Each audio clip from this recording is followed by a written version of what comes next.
Thank you, Steve, and it's wonderful to be here early in the morning with all of you here in San Diego. And yes, I did volunteer that I wanted to come and be with you here at EB, at ASBMB, to talk about basic science and to emphasize the theme that is the title of this presentation and make it clear that this does represent my view and that of the other leadership at NIH, some of whom are here at this meeting. Everything that matters in biomedicine builds on basic science. It has been the success of the enterprise for many decades. It will be the success going forward. And it's an honor for me to have a privilege of serving as the NIH director and trying to steer this complicated enterprise in the right direction. But it's really all of you who are making these successes happen. And so it's really wonderful to have a chance to share with you a few ideas, a few observations about where we are and where we're going, focusing very much, though, on the basic science enterprise that is the foundation of everything we do. And, of course, that's reflected in what NIH's mission statement says, and this has been around for a long time: science in pursuit of fundamental knowledge about the nature and behavior of living systems and the application of that knowledge to extend healthy life and reduce illness and disability. So in one very short sentence there, this describes everything about what we do and emphasizes the basic science component as well as our mandate to use those discoveries to benefit human health. So I thought I would try to break up what I wanted to say to you today in a series of themes. And there's a lot of components here that are going to be patched together, so hold on to your seats. I hope this won't give you some sort of whiplash. But I did want to talk about a number of examples of each of the things that you see mentioned here in these 5 themes as we move along, starting with, really, the emphasis that I wanted to convey as my most important message that we have about nurturing basic research as the way in which future progress will be made and the way in which progress has been made all the way along. And this is, of course, something which NIH leaders have talked about. I met Jim Shannon a long time ago. Shannon's name is attached to the building where my office is. Building 1 is also the Shannon building at NIH. And in his own words, the hope of major advances lies in sustaining broad and free-ranging inquiry into all aspects of the phenomena of life. You can read the rest of the sentence. And investigators have adhered to that, and NIH directors have emphasized those same themes over the course of time. I had the chance 3 or 4 years ago to try to emphasize just how important basic science is from NIH's perspective in this editorial that you see here in Science Magazine called NIH Basics. And I hope you saw we've recently refreshed this perspective. And I asked all of the institute directors at NIH and my other senior leaders, quite a number of them, in fact, to co-sign with me in a letter to Science that was just published about a week ago, that basic science is the bedrock of progress. The taxpayer investment in NIH has yielded spectacular returns from basic science over the long term. For this track record of success to continue, we must continue our vigorous support of the pursuit of fundamental knowledge. I wanted that to be absolutely clear, especially to the basic science community, who I think over the course of a few years, as things have been tight all around in terms of research funding, have worried that somehow NIH might be losing the enthusiasm for basic science that is needed. And I want to reassure you that as we gather, institute directors and I around the table, this is a constant source of conversation and one where I see absolutely no diminution at all amongst the leadership in the enthusiasm for the basic science agenda that we support. And that was the point of publishing this letter with all of these many signatories. And of course, we can point to many reasons why this has been a very successful effort. In those 148 NIH grantees and trainees that have become Nobel Laureates, the vast majority of those are for the work they have done in basic science. If you're interested in how the balance has been shifting over the years, the bottom line, it hasn't shifted much. This shows you in the blue bars what we spend as far as the proportion of our budget on basic science, and you can see the definitions down below, and the portion on applied in red. And you can see, at least since I've been NIH director over the course of these last 7 years, those proportions have been pretty constant, with basic being slightly more than half and applied slightly less than half And we keep track of those statistics carefully and want to make sure that that's the case. By the way, though, if you read that piece in Science, it still does not seem to be clear to the basic science community that, in fact, this support is so strong. The Neurology Institute, for instance, went and looked at their basic science applications and their applied science, and the success rates for basic science were actually substantially higher. But they were getting fewer basic science applications, maybe because of the fact that science is evolving, or maybe because people perceived the Neurology Institute as not being as friendly to basic science. Well, think again. If you're a basic scientist, your chances, if you send your grant to NIH, of getting it funded are at least as good and probably a little better than if you're doing translational or clinical research. So now I want to talk about a few examples that I'm excited about in terms of basic science breakthroughs that are empowering laboratories all over the country, all over the world, to make advances at a pace that I think is unprecedented. It is really exhilarating in my role as NIH director to be able to look across the whole landscape and see areas of science that are just bursting with new potential. And I just thought I'd mention a couple of those. One of those, which has been already, I think, much talked about at this meeting, is CryoEM. And obviously, we've come a long way in X-ray crystallography, and I don't mean to say that that's not also a wonderfully exciting and vibrant field, going a long way from photograph 51 and Rosalind Franklin to some of the images that can now be produced, but of course limited to materials that can be crystallized. CryoEM opening a whole new window here in terms of the kinds of structures that can be looked at. And the resolution, as most of you all know, of this method has just been advancing at dramatic pace. Here is a paper from Subramaniam, who's an intramural investigator at the Cancer Institute at NIH, with a very pretty picture showing you over the course of time how the resolution of beta-galactosidase has been dramatically improved down now to a 2.2 angstrom resolution. And of course, you can't pick up a copy of journals these days without seeing additional examples of this. Nature's Methods declared this the method of the year. By the way, you'll see there in the bottom banner, I write a blog every Tuesday and every Thursday. I hope you're all looking at it occasionally. I try to pick something out of what's happening in science that's particularly lively and exciting and try to make it accessible to people across a broad range of scientific backgrounds. And so I had to write something about CryoEM in the context of that method of the year announcement. And it also was an opportunity to look over the field and just see how rapidly this is accelerating. 300 high-resolution maps done by the end of last year.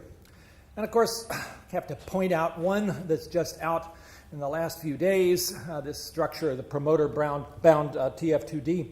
And I had the privilege last night at a wonderful awards dinner sitting at the same table with the senior author here, Eva Nogales, and hearing more about where things are going in terms of the advances in CryoEM in these very complicated structures. And so big shout out to Eva and her team for achieving this remarkable image and many others that I gather are coming along and not yet published that may be even more detailed. Really remarkable to see this happening at such a speed and allowing many laboratories to get into the area of structural biology that might previously have been out of reach. One of the things we're talking about is how to set up more regional facilities for doing cryo-EM because these are expensive and require special expertise, and we want to be sure that we're not holding the field back by lack of access to equipment. Of course, if I was going to mention breakthrough technologies that come from basic science, it would be hard to leave out CRISPR. And the Gairdner Foundation, giving out the Gairdner Awards in Canada, certainly recognize that with 5 of their 7 awards going to the CRISPR-Cas discoverers, going back to the basic discoveries coming out of the food industry, and now recognizing those who have turned this into such an amazing tool for virtually any cells. And of course, Jennifer Doudna, who is, I think, one of the major contributors to our getting to this point, pointing out how this potential for impact on health is really just even beginning to be understood. Every lab, including mine, using CRISPR-Cas these days to try to do things that used to take a long time in terms of gene editing. And even, I think we haven't begun to scratch the surface of all the ways in which this approach can be utilized for understanding basic science as well as dreaming about clinical applications. One of the clinical applications, not to humans, but to other species, that's attracting a fair amount of attention, and I suspect has been familiar to many of you, but I do think deserves our deep thinking, because it's about science, but it's also about the ecosystem that we live in, and it's about public policy and ethics. The whole idea of gene drives, the idea being that you can manipulate a small number of members of a particular species in a way that spreads that genetic change rapidly through that entire species. Not a completely new concept, but CRISPR-Cas makes this now incredibly more feasible than ever before. And already individuals working in this area trying to develop a way that would make mosquitoes no longer capable of carrying the malaria parasite have done the proof of principle to show how that might work. The idea being that you, by manipulating the genome of a mosquito in the heterozygous state, allow that to actually move into homozygosity quickly by CRISPR-Cas and then to spread through all of the offspring, so that in a single breeding season, you might, by starting out with only 1% of the population manipulated, have the whole population at the end of this. And of course, if you made this a particularly lethal kind of change, you might actually wipe out mosquitoes altogether. Now, some might say that's a good thing. Certainly in the summertime when I'm outside in a place that has a lot of wet weather, I might agree. But at the same time, we have to think hard about what exactly are the consequences of such a massive change in the ecosystem. And that kind of debate is going on right now in the form of a National Academy of Sciences effort to look at this, which will be producing a report in May with recommendations about how we should proceed. Speaking of breakthrough technologies, the immune system is certainly one that is yielding some pretty interesting findings, and maybe none more visible right now than cancer immunotherapy, where you have the ability to activate the immune system to go after cancer cells in a way that I think few people had appreciated was going to be so powerful, and which science called the breakthrough of the year a couple years ago. Public might think these advances in cancer came out of nowhere. You all know otherwise. For many decades, people have been trying to understand the role of the immune system in recognizing abnormal epitopes in cancer cells. So many decades of basic science ultimately leading to dramatic clinical applications, such as the ones that you see here. I thought it would be fun to show you a tool that the folks at NIH in the Office of Portfolio Analysis have been developing to try to track how these things happen. And so this is something called iTrans.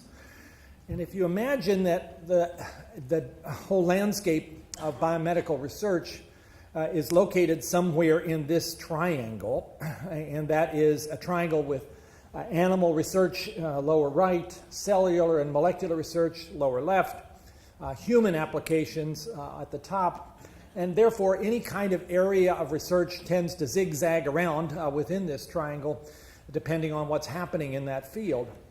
So what would happen if you plotted where we've been with cancer immunotherapy over the course of, let's say, the last 27 years or so? Well, let me show you what that looks like. You'll see the triangle, and then you'll see the way in which the various colors tell you what's happening. So back in 1987, if you look at the entire literature of NIH-funded research on cancer immunotherapy, it's in this space between cell and animal, some of both. That's what's going on. You don't see anything happening there as far as human applications at that point. Now, watch the counter at the bottom of the year as we go forward and see what happens to the literature as a result. Okay, things are happening, 96, 97, a lot of activity there. And now, 2005, it really starts to move upward. And now here we are, 2014, with a hot spot up there in terms of human applications. Kind of a nice visual way to look at this. You want to see it again? There you go. And we can do that with any other field simply by using mesh terms of the way in which the literature can be indexed, and see how it maps across in a field of this sort. And there's all kinds of interesting details that you could pull out of an analysis of this type. So that's another example, immunotherapy coming out of basic science, where there's still, as you can see down in the bottom there, an enormous amount of wonderful basic science going on, but also human applications having now appeared. Of course, I can't talk about basic science advances without saying something about genomics, because I think it justifiably deserves some mention on that list. This, of course, being the cover of Nature from 2001, when the draft sequence of the human genome was announced. And by the way, we did have fun with that particular cover. If you ever took your magnifying glass and tried to see who are those people that make up that mosaic, you might have found those two, because they're in there. And well, they should be. And what's happened since then? Now here we are, just 15 years after that first human genome, which cost about $400 million. If you look now at the cost of sequencing a complete human genome, it's been dropping, and that's a log scale, down now to a pretty low level, but still falling. And a current estimate, as of a few months ago, just slightly over $1,000, fully loaded, to do a complete human genome sequence, which is pretty breathtaking. And this has empowered, of course, as you all know, all kinds of research that otherwise would have been prohibitively expensive. In microbiology, the Human Microbiome Project, giving us access to the wealth of microbes that we didn't really have the ability to know much about because we couldn't culture them in the laboratory, has generated now a whole new view of how microbes are synergistic and often in a complementary way with our own biology, but how derangements in that particular balance can result in illness. So the Human Microbiome Project, producing a whole lot of publicly accessible data, got that started, but at this point, microbiome research is happening all over. We have no need, I think, at this point, from NIH's perspective, to mount large, complicated projects, because you're all doing it, taking advantage of the databases that are already there and the high-throughput sequencing to investigate all manner of ways in which the microbiome can play a role in our understanding of biology. I have to mention, if you'll allow me, that this ability to do very rapid and cheap sequencing has also empowered research in lots of laboratories that are not big, sprawling enterprises. An example of that is my own lab at NIH. I have a group of 4 postdocs and a graduate student and a couple of technicians, and we've been working on diabetes for quite a long time, trying to understand what are the genetic risk factors. And the way in which this has evolved has been truly exhilarating over the course of the last few years, and much of it driven by the fact that the technology of rapid DNA sequencing has made things possible that weren't before. We had a lot of samples of people with diabetes and people who don't, and research in my lab and combining that with many other collaborators has now revealed more than 80 places in the human genome where there are variations that predispose to type 2 diabetes. But guess what? 90% of them, more than that, are not in the coding region. So we are thrust into trying to understand epigenomics and gene expression regulation if we're ever going to have any clue about how these variations play a role in this very common disease. That meant that my lab, which had been mostly focused on looking at hereditary variations in DNA, needed to become a different kind of lab that would look at relevant tissues for diabetes and figure out how these variations that confer risk are altering gene expression and how does that work. So that meant we had to pay attention to tissues that you see here, and particularly we've been paying a lot of attention to the pancreas and to the beta cells in the islets that make insulin, because clearly that they have a big role in type 2 diabetes by basically failing to keep up with demands, and ultimately then diabetes results. So how to understand this meant we really had to look at the pancreatic islet and try to determine which parts of the chromatin are open and closed and which genes are on or off. So that meant doing a lot of RNA sequencing, but it also meant doing a lot of chromatin analysis using ChIP-seq, and a technique that I think probably familiar to many of you, where you basically use antibodies against particular chromatin marks and to be able, with a particular tissue, in this case pancreatic islets, to see which parts appear to be open chromatin and which parts are closed, although it's more complex than that. Here's an example of some of the data generated, again, by a single postdoc in my lab with access to the NIH Intramural Sequencing Center, which is like many other sequencing facilities and can do fairly inexpensive, high-throughput, short-read sequencing. And what you see in this stretch of DNA, and down at the bottom you can see this is the TCF7L2 gene, which is one of those that carries a risk factor for type 2 diabetes that we wanted to understand. All of those various histone-modified forms, H3, K27AC, etc., are being assessed by whether or not the chromatin IP has brought down that part of DNA or not. And you can see such things as the fact that, for instance, H3K79 dimethyl has lots of signal all the way across this gene because it's a mark for transcription. You can see at the bottom where we've labeled just the signatures that seem to represent enhancers or a promoter or an insulator. But what you really need then is the kind of software that can take a genome's worth of this kind of data, not just one gene, but the whole thing, and decide which of those are various types of chromatin structures. And we've taken great advantage here of something called CryoEM, published a few years ago in Nature as a way of assembling that data and basically taking the entire genome and breaking it down into 12 different chromatin states, depending on which marks are present in a particular area. And so when you do that, and here's another example of an area, this time you're looking at the glucokinase gene, and again, we're looking now not just in islets, but comparing that to a wide variety of other cell types that are publicly accessible because of the work of the ENCODE project. Our data is the islet data at the top. You can see from the gene labeling here that GCK is in fact a gene that's expressed from two different promoters, and it's the P1 promoter that is expressed in the islet. And you can see that red bar there representing a promoter in the islet that you don't see in the other types. The bottom half of this is RNA-seq data, again showing you that only islets actually express GCK at any level. These other tissues do not. Now, what I want you to particularly notice is the way in which the chromatin marks are quite different. For the islet at the top, you've got that big, wide yellow band, which is an enhancer, and it's an enhancer that stretches over about 50 kilobases. By the way, notice on the right and the left, those green bars, those are housekeeping genes, which are being expressed in all tissues, as you can see in the RNA-seq.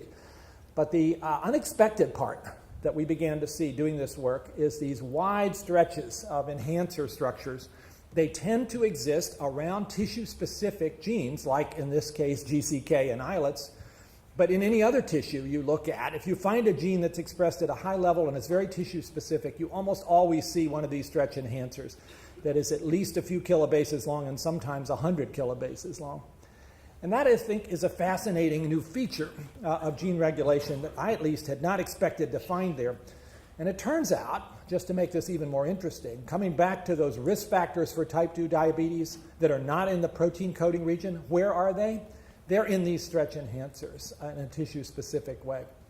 So almost half of those 80 or so type 2 diabetes risk factors map to stretch enhancers in the beta cells of the pancreas, which maybe is telling us something pretty interesting. And data I don't have time to show you using another effort called Taxicat that allows you to do almost footprinting around those risk factor variants is beginning to teach us something about what transcription factors are specifically involved. And moving us closer to really understanding what is the pathway and the network that's involved in pancreatic islets that may be really important to understand for preventing or treating this disease. So forgive me, I just had to give a little riff from the lab, and again, this is, I think, particularly a point to make. This is a small lab with some very capable, motivated folks. Doing this kind of analysis, genome-wide epigenomics, a few years ago would have seemed impossible to most of us, and now it's entirely achievable because the way the technology has advanced. Okay, well, I spent a long time on the first theme here. Let's move to the second one, about reinforcing the foundations and funding the best science. And I know all of you are interested, as we need to be, in how is it that we at NIH figure out what is the best science, and is our peer review actually supporting that in the way that it should? What metric should we be using to assess whether what we are funding is actually as productive as it could be? And there are many arguments about this.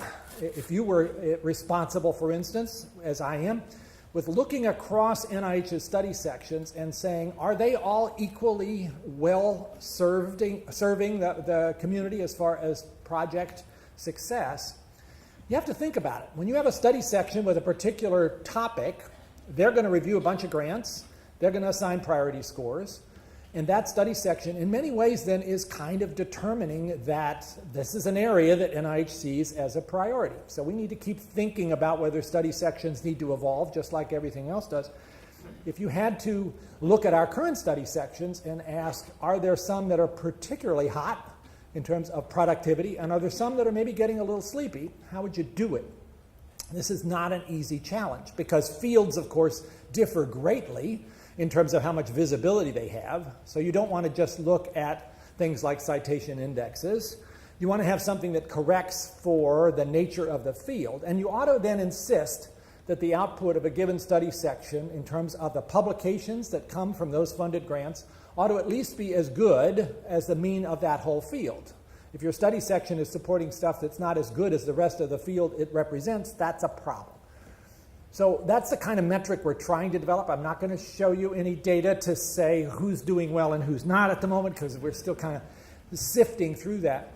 But I do want to introduce you to a metric that we think is actually better than the ones that have traditionally been used just to assess productivity and impact of scientific publications.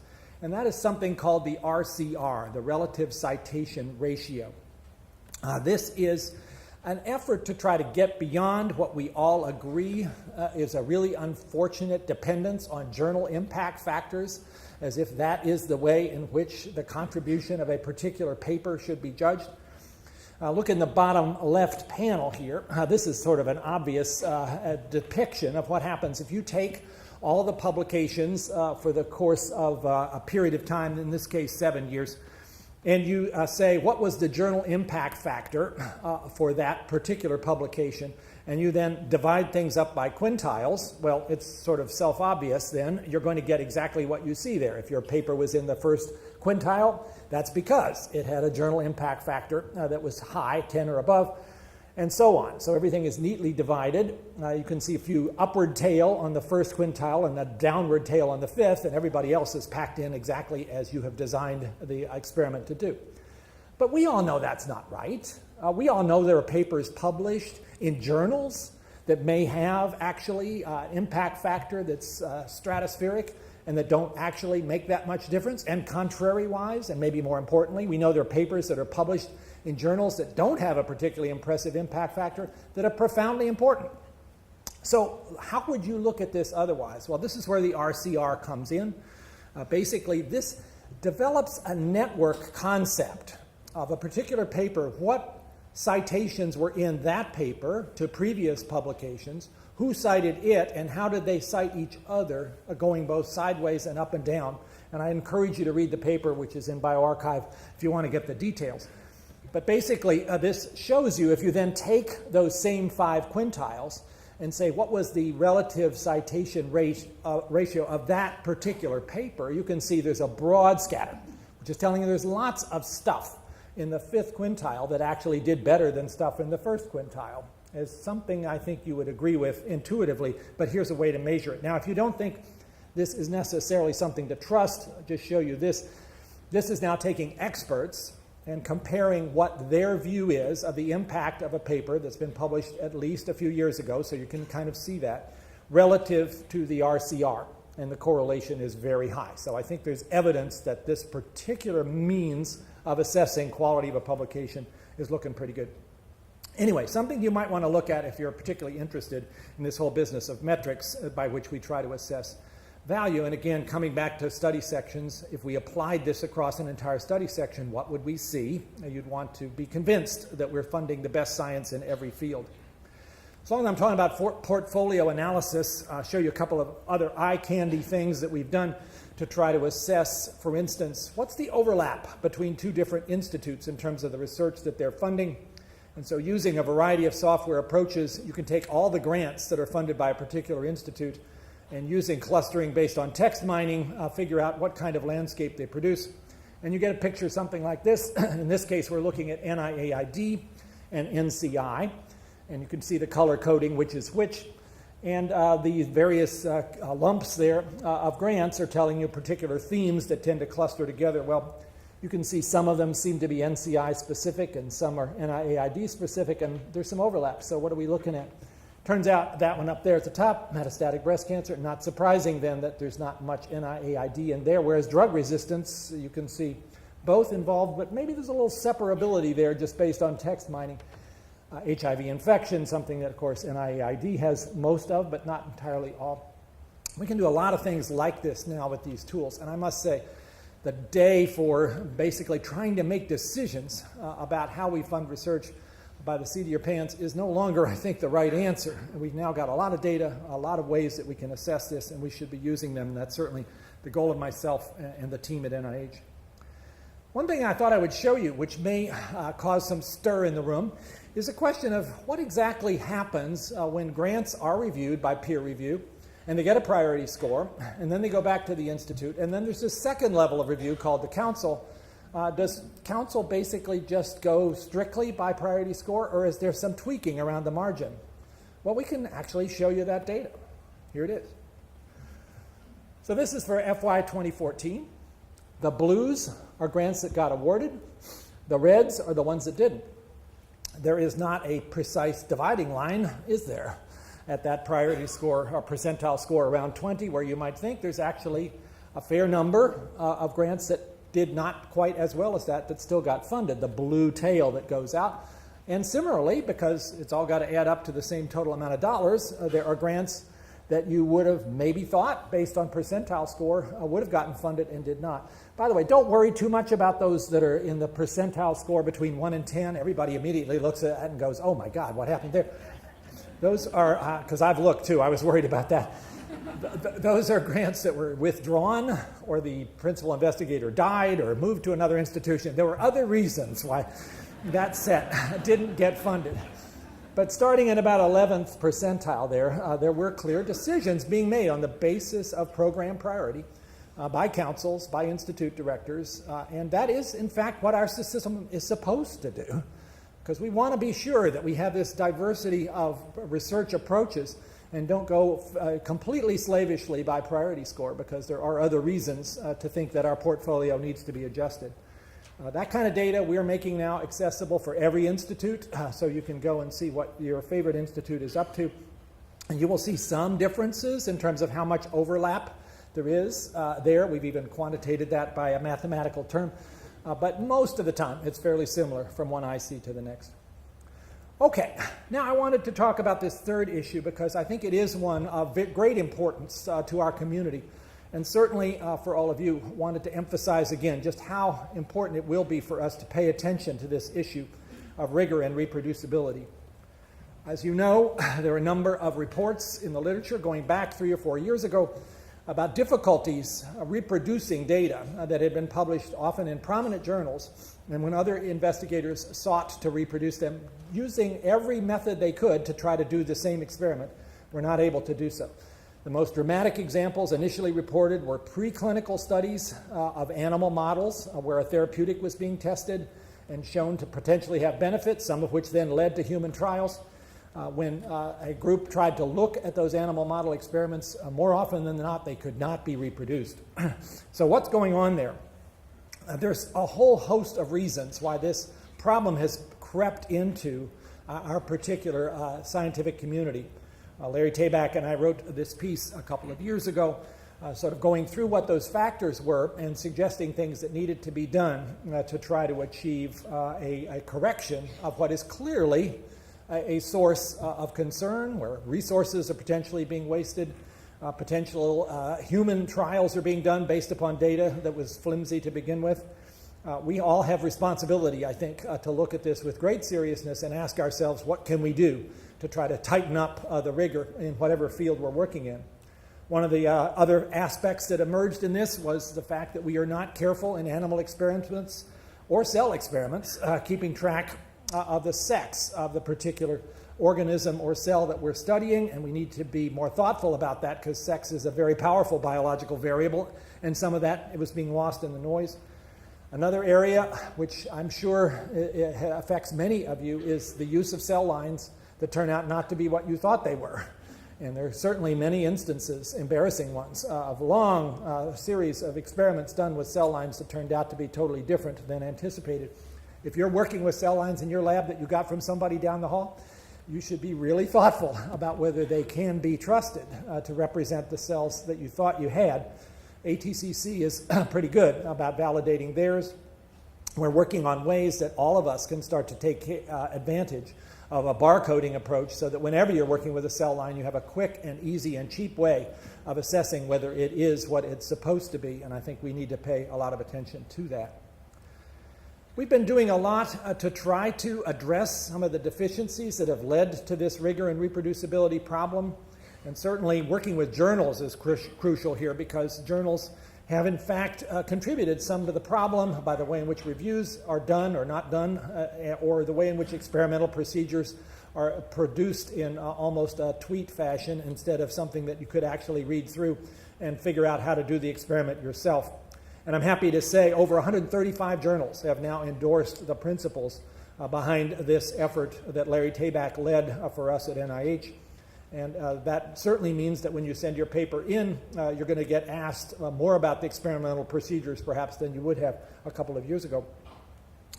We also have now a website, and I encourage you to go and look at it, where we're kind of keeping materials here. I would urge every one of you who runs a lab meeting to focus on this issue once in a while. There's training materials that can be quite useful here, including there are a series of 4 video vignettes of circumstances where rigor and reproducibility were perhaps not getting the attention they deserved, and it's led to a problem that's then fleshed out in these brief vignettes, which can be very useful, I think, for starting a conversation in a small group or a large group. I just think our field has to take this with great seriousness, and I know many of you are, but I would not lighten up at all. This is something we all have to be sure we're paying top attention to. We also, I think, can benefit from sharing more information about the published literature, commenting on what's there. I don't know if you've yet encountered PubMed Commons, but I hope you would have a look if you haven't. If you've published a paper that's cited in PubMed, you can join this effort, and basically that gives you the opportunity to comment on any published paper. It has to be a signed comment. This is not anonymous, but it's a way of adding value to the literature. If you've done something that relates to that paper, reproduced an experiment, not reproduced an experiment, have a question, want to confer with the authors, this is a pathway to do that. Yes, please have a look at this if you have not already done so. It's very user-friendly. And then one other issue I wanted to mention is getting a lot of attention now in some circles, including at NIH and at Howard Hughes. Is it time to actually move in the same direction in biology that has for many years been a great advance in the physics community, namely the use of preprint servers, where before your paper is actually quite ready for a formal submission to a traditional journal, put it up on a preprint server like bioRxiv and invite the community to look at it, to comment, to provide feedback, make your paper better that way. Obviously, concerns there about whether others will scoop you, or whether the journals that you want to submit to will say, no, you've already had too much input, they won't take your paper, but most of them don't say that. They're actually happy, with a couple of exceptions, to take papers that have been up on the preprint servers. A postdoc in my lab has started running a journal club on papers that are in bioRxiv, which is a lot of fun because you can have a journal club, the group can debate the paper, and then the person leading the discussion can formulate all of that, send it back to the authors. Invariably, the authors are grateful for that. They revise the paper. You had a real impact. It's almost like you're part of the community that's generating the publications in a way that previously wasn't possible. So have a look at bioRxiv and some of these others, and get ready, because I think we are going to be increasingly moving in this direction as a way of getting information out there quickly in a fashion where we can learn the most from it. So, moving along, because I need to be sure not to run you too late, because I know there's a lot of things happening today, and I want to have a chance for a couple questions if we can at the end. We do at NIH really depend upon all of you to do great science, and we want to be sure that we're making it possible for those creative ideas to happen and not get discouraged. And frankly, it's been tough over the last 10 years until this year because of the very tight pay lines, which have sometimes discouraged people from undertaking the most inventive work.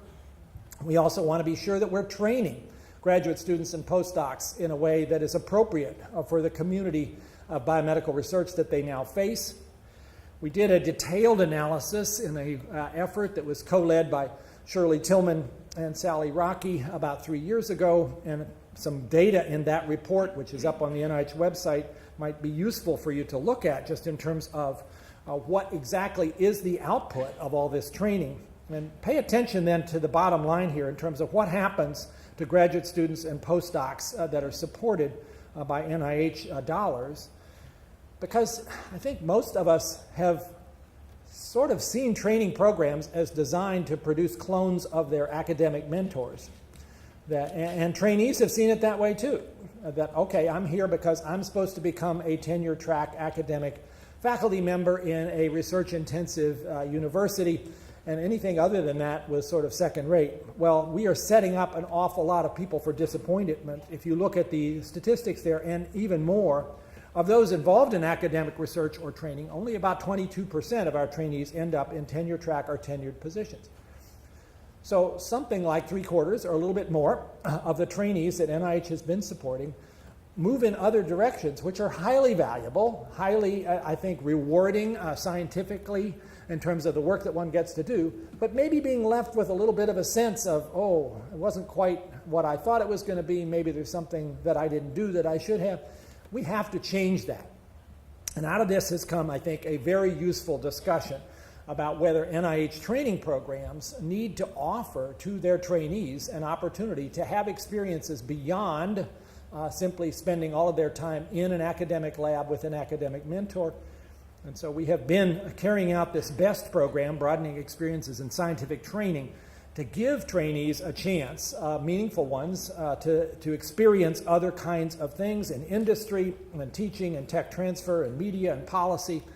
And this is a consortium of 17 institutions, I suspect many represented in this room, and the feedback we're getting is extremely positive. And so based upon this, I suspect we will be urging more and more institutions who are not already doing this to think about it in order to be doing the best thing possible to give trainees the kind of experiences that are going to serve them well as they figure out where is the sweet spot for their own career plan. I have to say that on top of this issue about the workforce, a very high priority issue for myself and everybody in leadership at NIH is to do something about what is currently a very disappointing situation, the lack of diversity in our biomedical research workforce. We have done a lot better with women, but we have not done so well with groups that are traditionally underrepresented, including African Americans and Latinos and Native Americans, as well as people from underrepresented groups of lower socioeconomic status. We need to work harder on this space, and this has been a reason for us to mount a number of new programs and for me to hire Hannah Valentine as the new Chief Officer for Scientific Workforce Diversity.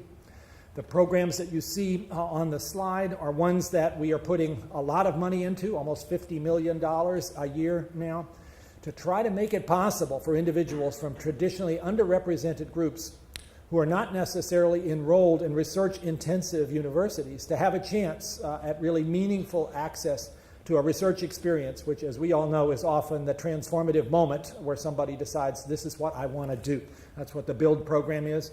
There's another program that focuses nationally on mentoring because it's clear that we lose a lot of traditionally underrepresented groups because they don't already have a natural mentoring network, and that can be the source of discouragement when you hit a bump in the road.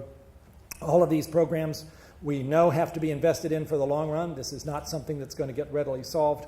The National Institute of General Medical Sciences is very invested in helping make these things happen. And if you want to read a little bit more about other things we're doing about diversity and the science that needs to be attached to this, particularly to continue to document why diversity is not just a nice idea, it also is the way in which you enhance productivity of the whole field. It's clear in other areas that's true. It's clear a little bit from some of the studies in science. We need more science in that space. And I think, in fact, this is going to happen. Have a look at this PNAS paper from Hannah and myself. We also want to be sure that we have mechanisms to encourage people who have particularly innovative ideas, but maybe not a whole lot of preliminary data, that we want to hear from them, and we want to basically see some of these ideas put forward in a fashion that allows flexible programs to go forward. And you can see here there are 3 examples: the Early Independence Award, which is also the Skip the Postdoc Award, which is intended for graduate students that don't need that postdoc in order to become independent investigators. Really exciting people as I get to meet them every year when we make those awards. The new innovators, the transformative research awards, and the pioneers, which are the ones that have been around the longest, first awarded in 2004. I thought it'd be fun to look back and say, okay, who were the pioneers in 2004? Who were they? Well, look at them. And notice who's top center there. Oh my goodness, Steve himself as one of the recipients of that very first tranche of Pioneer Awards, which has now been going on for 12 years.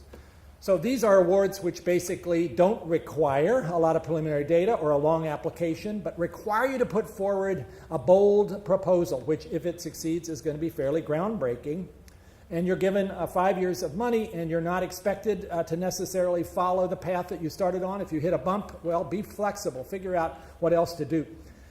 So the question was, does it work? How does this compare with the traditional R01? So we set up an analysis to do that. This was basically an effort that was assisted by Howard Hughes because we needed an outgroup. So we thought we'd compare Howard Hughes investigators to Pioneer Awards to R01 recipients. And we'd use expert review, which is probably our gold standard, to assess the output of a particular period of funding. And dollar for dollar, let's see what we got. And this was undertaken by an outside group that's pretty good at this kind of analysis. And here's what we saw. This is all published. The Pioneer Awards, here called NDPA, and the Howard Hughes investigators all look pretty similar. And frankly, they are better in both impact and innovation than the traditional R01. That was a wake-up call. That is, in fact, the reason why you are now seeing a lot of more NIH award mechanisms taking this same strategy, and the institutes are adopting that. The Pioneer Awards came from the Common Fund, but institutes have taken this on as well, the idea that people and ideas and time is maybe a good way to do things as opposed to a very detailed project award in everything. So you don't need specific aims in an R01 format. Being pursued now vigorously by these three institutes and particularly by NIGMS. And I know John Lorsch was here yesterday and no doubt talked about the MIRA Awards, which are his way in NIGMS of trying to convert a significant fraction of the portfolio into this type of award, which provides stability, it provides the flexibility. It means people can spend more time doing research instead of writing grants. You can see what we're doing here in terms of established investigators and also new and early stage investigators, still as a pilot, but aiming to open this up to any investigator with an NIGMS R01 in the future. So watch for that. I think this is a really exciting move to try to take the dollars that we've got and render them even more flexible and therefore more productive for people who are, I think, ready to be unleashed. Finally, securing the future. I must say this year, FY16, has been a source of considerable positivity. We have, after 10 years of gradually losing success rates and losing resources in terms of purchasing power for research, in FY16 seen a $2 billion increase for NIH, which is getting us back on the right track. But we need that track to be sustained. So I want to say something about that. One of the things that we've been asked by the Congress repeatedly, and this time was asked to do in a more formal way, is to put forward a strategic plan so that Congress can understand how we make decisions and see whether they agree with that. If you've not seen the NIH strategic plan, which came out last December, it's up on the web, have a look. It's only about 45 pages long. It's got lots of examples. It's got a lot of basic science in there, as well it should.